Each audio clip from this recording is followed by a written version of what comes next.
السلام علیکم ورحمۃ اللہ۔ وعلیکم السلام ورحمۃ اللہ۔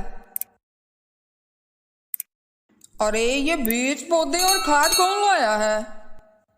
ابو جان امی گوڈی لگا کر پودوں میں بیج ڈالنے کی تیاری کر رہی ہیں، یہ سب اسی لیے ہے۔ یہ تو بہت اچھی بات ہے، لیکن بیٹا نہ ہمارے گھر میں اتنی کشادہ بالکونی ہے اور نہ ہی یہاں دھوپ اور ہوا کا گزر ہوتا ہے۔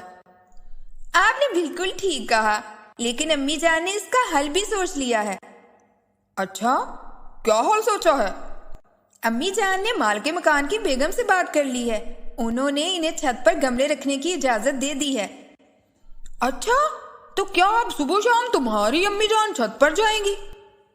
نہیں ابو جان، صبح شام کی کیا بات، امی دن میں کسی ایک وقت اوپر جا کر پودوں کو پانی دیں گی اور میں بھی اس کام میں امی جان کا ہاتھ بٹاؤں گا۔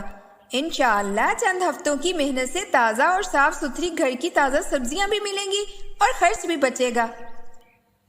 اور ہاں علی، کیا آپ نے ابو جان کو انڈور پلانٹس کے متعلق بتایا؟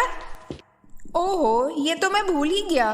کچھ پودے انڈور پلانٹس بھی ہیں جن کو روشنی کی ضرورت نہیں ہوتی، جیسے لیمن گراس وغیرہ، مچھروں سمیت کئی کیڑوں سے حفاظت کے کام آتے ہیں، گرمی حبس میں بھی کمی کرتے ہیں، اور فضا میں ان کی باس جب شامل ہوگی تو ہماری صحت پر بھی اس کا اچھا اثر ہوگا۔